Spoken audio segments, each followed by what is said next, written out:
Hope you all had very good weekends. I was very pleased to attend the Seeker Show down in Hamilton on Saturday alongside Todd Mii, who was there in his capacity as Minister for Hunting and Fishing. What was very impressive was he had arrived that morning from the GCC, having completed the trade deal, was there on Saturday, and then on yesterday morning flew out to China, so he's been working incredibly hard. But I did actually just want to touch briefly on what Todd has achieved in his capacity as Trade Minister, because last week, after 18 years, Todd Mii officially concluded trade negotiations with the Gulf Cooperation Council on behalf of the New Zealand Government, having reopened them those negotiations just in February this year. And as a market, the six-nation GCC bloc is the 9th largest economy in the world. The trade deal is the highest quality deal the GCC has done to date, and it's first with a major agriculture exporter. It delivers duty-free access for 99% of New Zealand's exports over 10 years, and when combined with our recently concluded UAE agreement, 51% of our exports to the region will be tariff-free from day one. New Zealand and GCC trade is worth about $3 billion annually, with New Zealand exporting $2.6 billion in the year to June 2024. We expect this to grow quickly, and as with any trade deal, once in place, barriers are removed and trade instantly increases by the very fact that exporters are confident in their market access. Diversifying our export markets is all part of our plan to grow Kiwi opportunities and to boost the economy. Successfully concluding a trade agreement with the GCC has been a long-standing ambition for successive governments for almost 2 decades, and I'm incredibly proud and excited that we've been able to seal the deal and move it on. It is a major achievement and testament to how hard our government, and particularly our Trade Minister Todd Mii, has been hustling to secure and boost trade opportunities for our Kiwi exporters. As you know, the state of our economy, the cost of living and the growth of incomes and opportunities relies on a range of factors, and growing New Zealand's trade relationships is obviously one of them. We also need to spend responsibly, cut red tape and restore confidence to the business section so that we get the low inflation environment needed for official cash rate reductions and ultimately lower our mortgage repayments for Kiwis. I know that for many this relief can't come soon enough, and I look forward to more household budgets easing in the coming months as mortgage rates continue to drop and mortgage holders roll over to a lower rate. In the short term, I'm very proud to lead the first government in 14 years to have delivered tax relief for hard-working people, and know how sorely this is needed for many as we approach the holiday season. Family Boost claims have now been open for a month, and I'm pleased that relief of up to $75 per week is landing in eligible families' bank accounts, allowing them more choices for what they do with their money. Around 100,000 households are estimated to be eligible, with 33,000 families receiving their first payment so far, and we expect that number to continue to rise, and we also just encourage all eligible parents and caregivers to register and to make the claim. Another issue many Kiwis are drawing their attention to at this time of the year is education, and many parents are planning for new uniforms or stationery and doing what they can to prepare their kids for a new class and a new year level or a new school even. High school students are swatting up on NCA exams, including Level 2 Maths, which will be sat tomorrow morning, and I just want to formally wish all those students the very, very best for the next few weeks. Education is a priority for this government and also for me, and it's not just because the future of our economy relies on today's kids turning up to school and getting the skills that they need to succeed, but because I believe that young people should have more opportunities to get ahead through education than the generations that went before them, and I don't believe this has been the case in recent years. The level of achievement in New Zealand is not acceptable to my government, and you will have already heard us about several of our changes to turn these results around. All primary and intermediate schools teaching an average of an hour each of maths, reading and writing, cell phones having been banned in classrooms to remove distractions and get our kids focused back on learning, structured literacy introduced to change the way that children learn to read, and from next year consistent student assessment so that parents know how their child is doing at school. A stepped up approach to attendance because a child cannot learn if they are not even in school. And these changes are all part of our very ambitious plans and targets to deliver 80% of students being present at school for 90% of the term and 80% of Year 8 students at or above the expected curriculum level for their age in reading, writing and maths by December 2030. I, like all New Zealanders, was quite shocked by data earlier this year showing that only 4 out of 5 of our Year 8 students are not at the expected curriculum on maths and where they need to be. And of that, around 3 out of 5 of our students are more than a year behind. Our government immediately developed a Make It Counts maths action plan led by Minister Stanford to transform maths education, including a new curriculum with resources to support teachers, $20 million for professional development and structured maths for teachers, strengthened requirements for teachers to gain NCA Level 2 in maths, and then bolstered assessment and small group interventions for students who fall behind. Today we're announcing a few more steps to lift student achievement in mathematics, and I'll now hand over to Erica to take you through that in a little bit more detail. Okay, thank you, Prime Minister. As you know, at the beginning of August we announced our Make It Count Maths Action Plan to transform maths education and raise achievement in New Zealand. Our work program is one that is defined by pace, by clarity and outcomes, and we are delivering.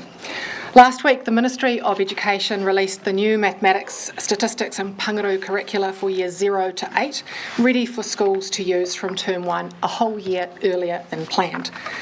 Like our structured literacy approach, the maths curriculum is a knowledge-rich, it sets out a structured, evidence-based, informed approach to the curricula, based on the science of learning and similar to the best from around the OECD. This will help teachers deliver lessons that cover what students learn and when they need to learn it. To support teachers with this approach, the government invested $30 million into high-quality curriculum-aligned workbooks, teacher guides, lesson plans, resources, all completely free of charge. And over the last 2 weeks, schools around the country have been placing their orders. And I was delighted to be informed this morning at 8:30 a.m.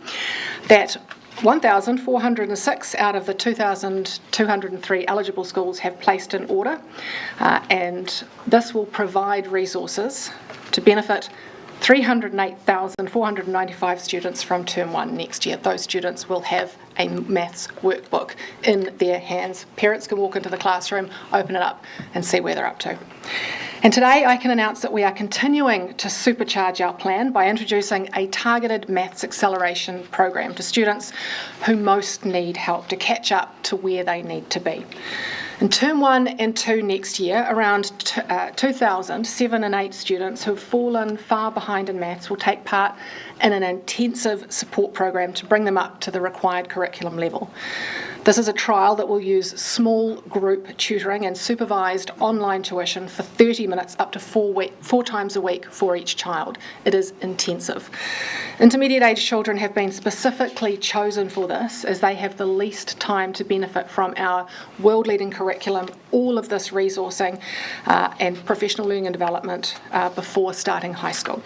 The trial will be held in schools and kura across the country, teaching maths using the New Zealand curriculum and teaching pangaru using Te Marutanga o Aotearoa. It'll run for 12 weeks and it'll cost around about $2 million. Schools will be targeted in the coming weeks based on available student achievement data. The Ministry will ensure a representative of schools are selected from equity, size, geographical location. It is my intention that the findings from this initial trial will inform decisions about scaling up across the country from term 3 next year. We have an unrelenting focus on lifting student achievement and closing the equity gap in our education system so that all children are equipped with what they need to succeed. And I really want to, at this point, thank all of those teachers and principals from around the country who've raised this gap in the education system with me. Your advice and your suggestions have led to this intervention. Feedback from the sector is critical and will continue to be used as we develop our world-leading education system. And finally, can I just echo the Prime Minister's well wishes to those who are sitting NCEA exams from tomorrow, including my own daughter Holly, who has level 2 biology and is at home studying, I hope. These exams are the culmination of a lot of hard work from our young people and from their teachers and principals, and I wish all of those students taking part tomorrow and in the coming weeks all the very best. Back to you, Prime Minister. Well, thank you, Erica. In the interest of time, let's get straight into any questions you may have. Prime Minister, just looping back to trade, have you had any briefings or advice as to the potential impacts for New Zealand of a change of presidency in the United States? And are you formulating, is Mr Macleay formulating any strategies to counter or lobby against a blanket increase in tariffs by the United States? Look, I'm not going to discuss or preempt any outcome. What I am going to say is that I will be able to work with whoever the American people select as their president. A specific question about trade, which you started the press conference with.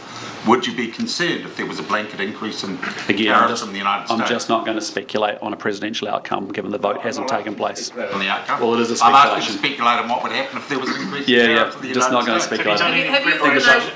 Sorry, Jamie? Have you done any preparation in case that happens, in case Donald Trump is elected and he provides blanket tariffs? Well, look, I mean, to be honest, what we're focused on is making sure that we are well positioned, as I've said before, with relationships on both the Democrat and the Republican side, in the Senate, in the Congress, and that we can actually work with whichever administration comes through. I appreciate there's lots of policies being proposed by both candidates, but until there is actually a decision being made, my commitment is that we will work very positively with whoever the American people choose. Assuming that, as is a tradition of New Zealand Prime Ministers, you do end up going to APAC, will you be seeking to have a meeting with whomever wins the US election, as it'll be done and dusted by then? It'll depend upon who's attending. As you know, sometimes the outgoing president will attend, and again, that's still to be worked through. And if it were to be the new president, what would be your message in a sort of advocacy perspective for New Zealand in that situation? Well, it's just been the same message that I've got, which is that New Zealand's a country that really is a small trading nation. It relies on the international rules-based system. We respect the freedom of navigation, sovereignty of nation states, all of that good stuff, and we want to be a good partner with the US and work with like-minded countries across the world on the agendas that we're interested in. As you know, we've got a big effort around trade. You've seen us already since May this year, close out the UAE deal. The previous GCC deal I've just referenced has been sitting around under successive governments for 18 years. It was shut down. It was reopened by Todd Mii in February, and we've closed it out over the weekend. So, we've got a lot more ambition, as you know, to drive more growth, more trade into and to double the value of our exports across Southeast Asia, Northeast Asia, into India, China, and throughout the Indo-Pacific region. Would that ambition be a continuation of New Zealand's policy of pursuing a free trade agreement with the United States? Well, again, I think you've seen on both sides of the aisle there is no domestic political appetite for that at this time. So I don't foresee that changing based on what has been long-standing positions of both the Democrats and Republicans in recent years. But what I would just say to you is that our actual growth of exports to the US has actually grown significantly, double digits in the last year, and that's been a positive thing. Thomas? So you love US politics. Who's your pick? No, I'm not getting into any of that. As I said, my job is to act in New Zealand's national interests and to make sure that we are well positioned with a system that's very broad and very deep to be able to do the business and to build a deeper relationship with whoever wins through. On the education announcement, who provides the intensive training, math training, and how does it exactly does it work? Because online learning for children's first read might not be considered intensive. No, there are going to be three things that we do that we're trialling. There's going to be a hybrid of in-person and using a platform as well. And we'll also have small group interventions that don't have the online.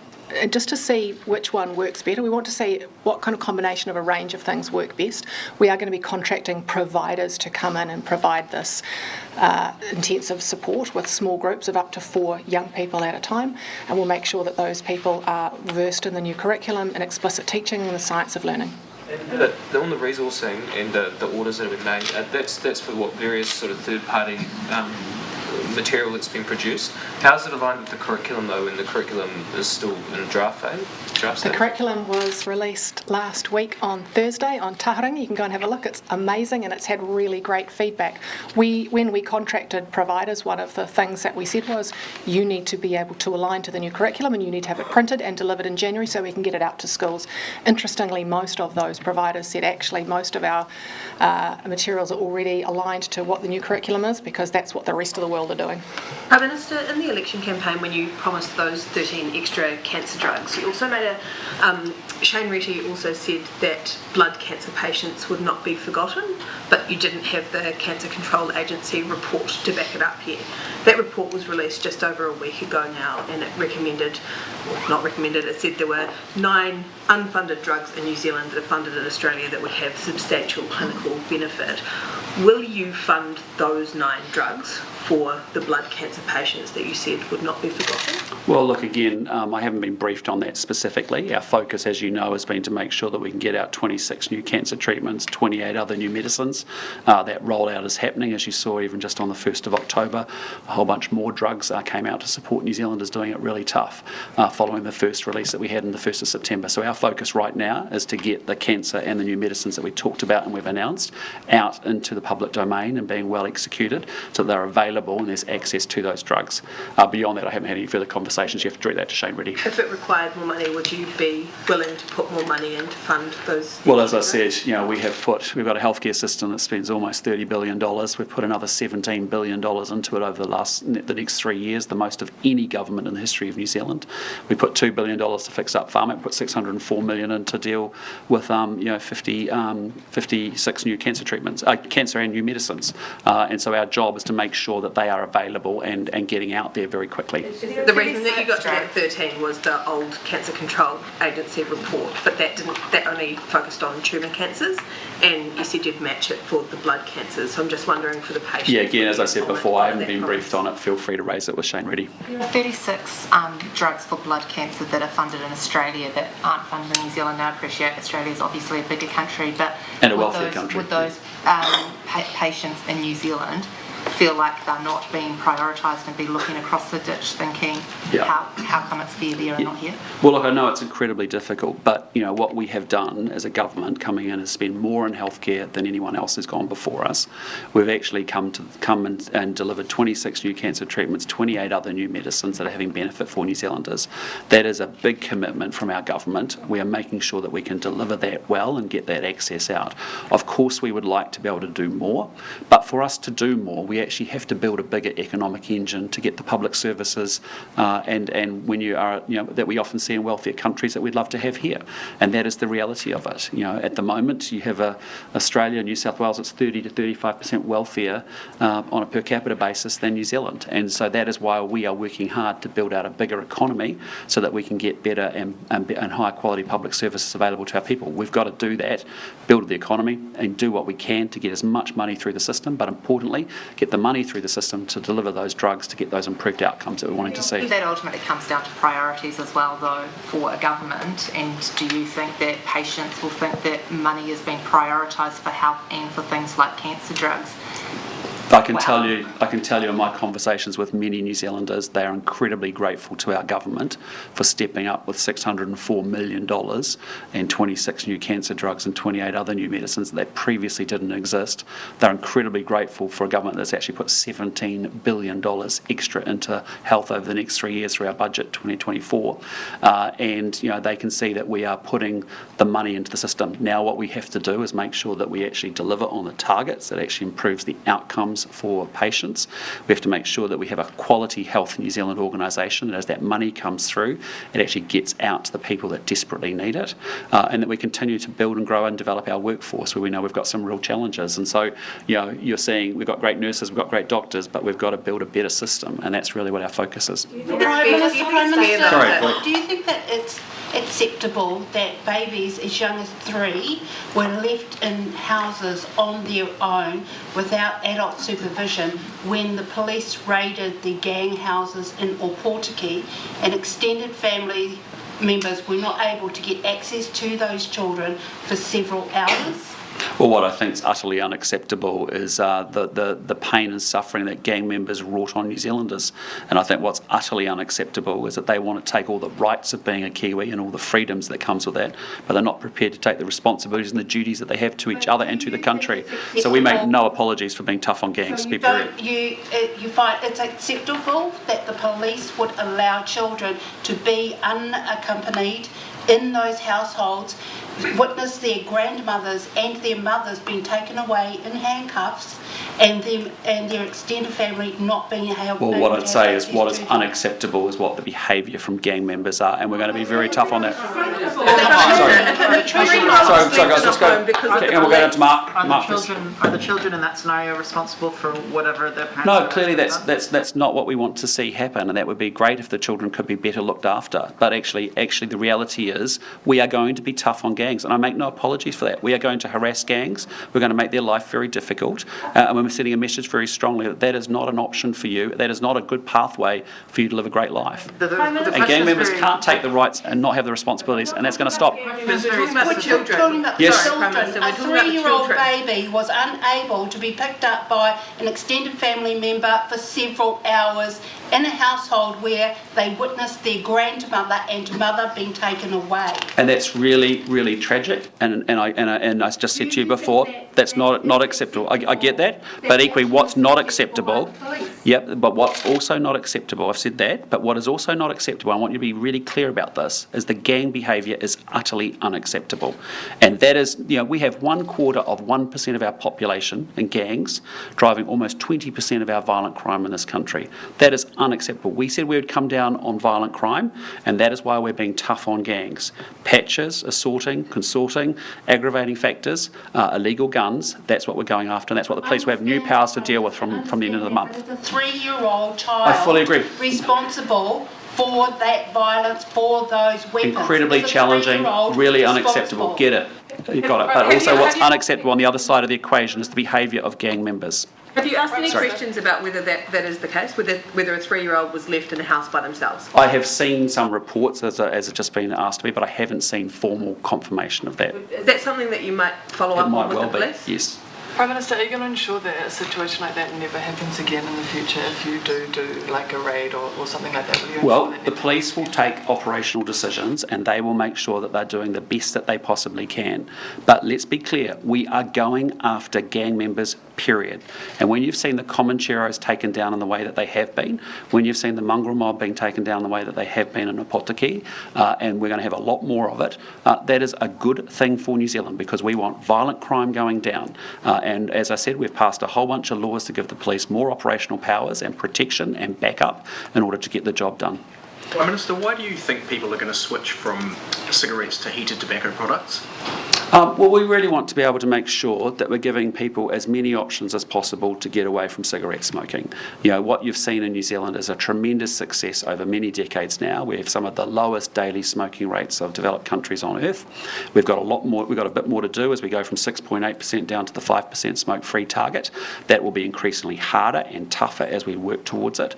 But providing alternatives for people is a good thing. A top official at the Ministry of Health looked at the independent advice that Casey Costello brought forward to justify that tax break for heated tobacco products. They said it was selective, it was outdated, and they said most of her advice was crap. Do you think the quality of the information she is bringing to Cabinet is up to scratch? Yeah, I can tell you that Minister is very, very focused on making sure she lowers daily smoking rates and delivers on smoke-free 2025. But what I'd also reject is your characterisation of a tax break. What we are saying is if we move people from cigarettes into alternatives, and particularly in this case heated tobacco products, that actually we will collect less excise tax as a government because they won't be on cigarettes, they'll be on heated tobacco products, because we're saying halving the excise tax to see how that goes, to see whether that encourages any transition from cigarette smoking into alternatives. And so that is a provision, a financial accounting provision that's put aside to make sure that if we get the full result, which is people coming off cigarettes into an alternative that's better than cigarettes, then that would be the money that we'd need to put aside. That is an accounting provision rather than an actual hard dollar. Yeah, officials at the Ministry of Health, they're also, when they're talking about this evidence that Casey Costello had, they're putting evidence inside inverted commas. I mean, they seem to think their minister's behaviour is a bit farcical. Well, I just put it to you that I have conversations with the Minister. I have through the course of the year. You've seen a Ministry of Health, frankly, that I think has not been straight up about conflicts of different officials that have been in that Minister's department, and they needed to have been. Minister, what value do taxpayers get for Winston Peters being at the Melbourne Cup? Well, actually, he's over there meeting with foreign ministers, so the Foreign Minister of Australia and the Foreign Minister of India, Dr. Jay Shankar, and also Penny Wong, and that's his primary reason for being in Australia. He's also the Minister of Racing, so it's convenient that those two things have come together. What came first, the invitation for him to meet with the His focus is on meeting with the foreign ministers. What invitation came first? Was it the invitation to the racing and the other thing was added on, or was it vice versa? No disrespect. but when Dr. Jaishankar comes to Australia and it's an opportunity to meet with one of the most influential foreign ministers in the world, it's a great opportunity for him to do so, and to be able to jump across the ditch and do so is a great thing. Minister Winner, does the taxpayer get a cut? Who will be taking care of the Tauira Māori and Kura Māori for the maths programs? We are, as you know, I think I mentioned in the past, making sure that professional learning and development is going to be provided to all Rūmaki units and kura kaupapa as well. We're also, for the first time, I think, as far as I can tell, making sure that we are providing those maths resources in Te Reo Māori as well, freely available. And again, all of that provision is being specifically tailored to bilingual and Māori immersion units. Erica, just on the state care and abuse apology next week, can you just outline the sort of parameters of what the update will be from the government next week for survivors? Look, firstly, can I just acknowledge the survivors who have spent the last, well, certainly 6 years, but probably longer, many decades, fighting for justice. They are extraordinarily brave, and next week, Tuesday, is going to be a significant milestone where the Prime Minister will make that apology and outline a number of meaningful actions that address those recommendations in the report, and some meaningful actions that are underway at the moment. There are many major decisions that we have yet to make on redress. They are extraordinarily complex, and we will not be in a position on the day to be able to say what the outcome of those decisions are, because we have a number of cabinet decisions yet to come. The Prime Minister will make an update on the day, but I still can't go into that because things are still going through the cabinet process. About compensation, for example, there will be no information or update or figure or anything put on that? We're not in a position to be able to give those really complex decisions about what the end state of redress will look like. So will it be very sort of high level, I guess, any update up on top of the apology? We have, as I say, there are some things that are still just travelling through Cabinet, so I can't say specifically what they will be yet because I'll get ahead of Cabinet decisions, but there will be an update on the day. Would you consider... Prime Minister, can you guarantee that none of your government's policies will put children in harm's way like we've previously seen and which the Royal Commission investigated? Yeah, well, that's what we really need to... I mean, what's happening is that, first and foremost, we need to acknowledge the pain and suffering that was caused, and that was the tabling of the report here in Parliament. Next Tuesday will be a very, a big and important day because that's the formal apology to the victims of abuse and state care. And then after that comes redress as we work through 138 recommendations, actually over 220 recommendations with the interim report there as well. And our responsibility is to make sure we give that due consideration. It was 3,000 pages, it was 6 years of work, and it's important for us to actually do two parts of that. One is obviously the system response and to make sure that all of our government agencies are working incredibly hard to improve and to take on board those recommendations incredibly seriously to make sure that it doesn't happen again. And that's why I want to see each of those agencies, doing what they need to be doing to strengthen their operating processes, their practices, to make sure that it can't happen again. You're confident that none of your government policies, such as the military-style academies, will put children at risk of harm? Well, I just say to you, the way that has been represented, I think, is really unfair. Having gone and spent several hours with those young men that were in that military academy, I spent a morning there, 2 or 3 hours with them. I can tell you that has been a completely, there's been a fantastic experience and a powerful intervention.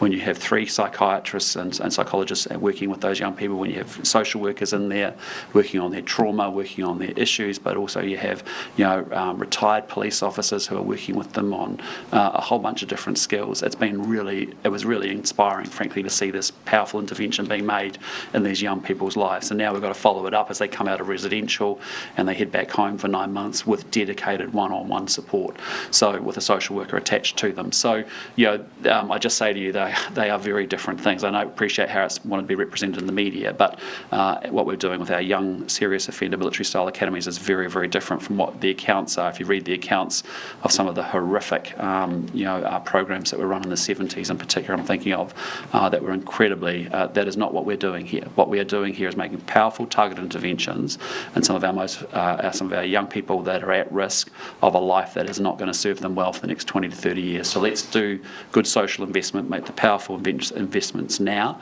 and it is costing us a lot of money, but it's important because we want to change the course of where those lives are going to head to, where they're going to go to, by doing something like that. Introduce legislation to make those military-style academies permanent, or sentencing option for youth serious offenders. Yeah, as a categorisation available to a judge, yes.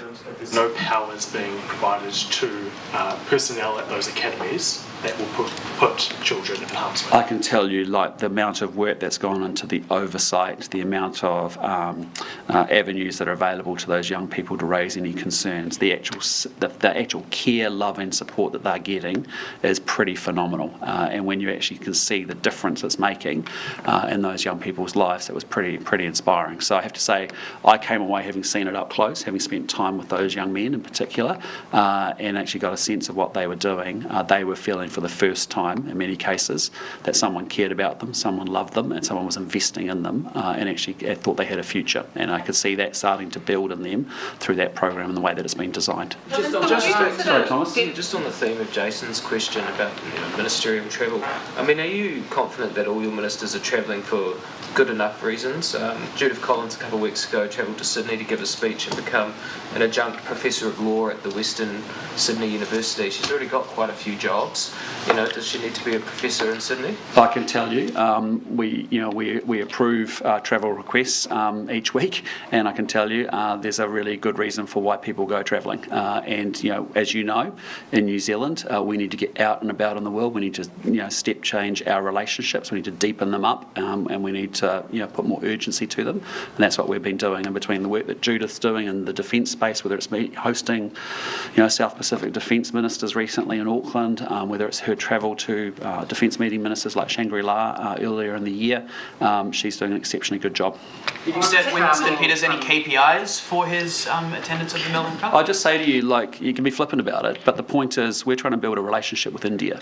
How does that happen at the Melbourne Cup? Well, let me tell you how it happens, because it's not just the Melbourne Cup, it's a chance for a bilateral with Jay Shankar, who is the senior Foreign Affairs Minister.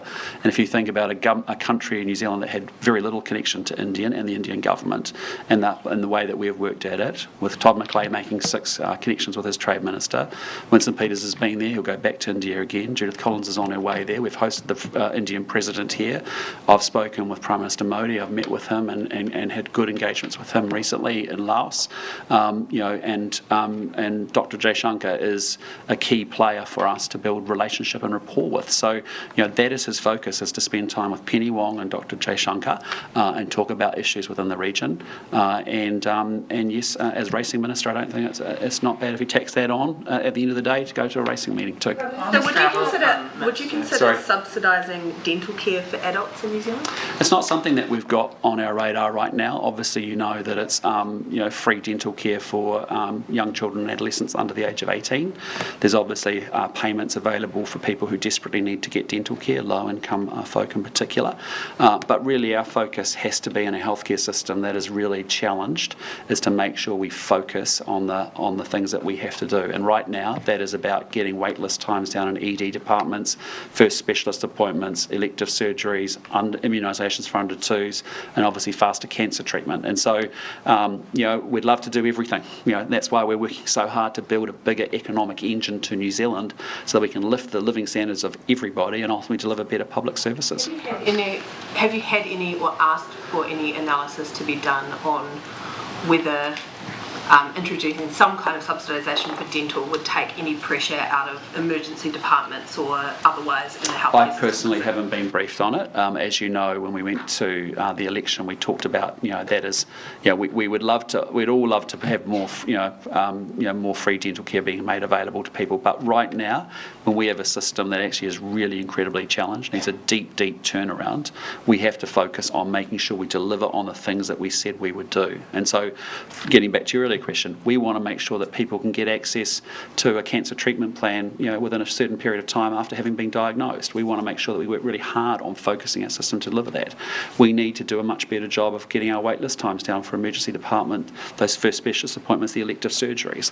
We know we've got a big job to do with under twos with respect to critical immunisations. So we're working with Plunkett, we're working with iwi organisations to get that job done as well. So, and at the same time, we're trying to reform Health New Zealand so it's a high quality organisation. So as we put $17 billion extra into it over the next 3 years, we know we're putting good money into a good system that's going to deliver results and outcomes for New Zealanders. No for you for now, but no forever from you? Well, we'd love to do a lot of things in healthcare, but again, what we have to do is focus on the must-do stuff that we have to do right here, right now. And I said to you, at the moment, we've got no plans for that. With the maths trial program, can you just confirm, will those sessions happen inside school hours or outside? And then once you've selected the 2,000 students, will it be mandatory or voluntary? We're going to try and make it as flexible as we can. Our intent is to try and make it within school time, but we are making it flexible. So if schools decide that actually, and parents agree and children agree, that after school a couple of times a week or at lunch times or during class time, we're leaving that up to the school and working with parents and children to have the best outcomes. And what was the second part of your question? Will it be mandatory for those students? No, of course not. No. I mean, I imagine, because I know parents very well, and parents are just so ambitious for their kids, as am I, I have no doubt that they will want this intervention, because we know that it's evidence-based. We know one of the best things you can do is these really targeted small group interventions over a short period of time, and I'm sure they'll take up the opportunity. Wider rollout of the literacy and maths structured programs from next term. Are you confident that all schools that are required to participate will be ready, and have you had any concerns raised with you that they might not be? We've said consistently that there are many schools that have done structured literacy and they are ready for structured maths, and they have been asking for this from me for many months, which is why we announced it. We've also acknowledged that there are a number of schools out there who have not done structured literacy before, and asking them to do two things in 1 year is a massive ask. And so my message that I put out consistently to principals in schools is work at your own pace. Do one thing and do it well. And we've given advice to schools with mathematics. If you just do one thing in term 1, it might look like this. If you do the next thing in term 2, it might look like this. This is a multi-year intervention. It's going to take the good part of 5 years to get both of these implemented and implemented well. This is just the start, but we are in for the long haul with professional learning and development and with these maths books and resources for the foreseeable future. Prime Minister, last question. Next week there's going to be global leaders gathering in Azerbaijan for the climate summit. It's been, I think, a decade since a New Zealand Prime Minister last attended one of these leaders' summits. Do you want to attend one while you're Prime Minister? Yeah, I would like to get to one. It's just, again, as you know, just trying to balance out, travel schedules across the year.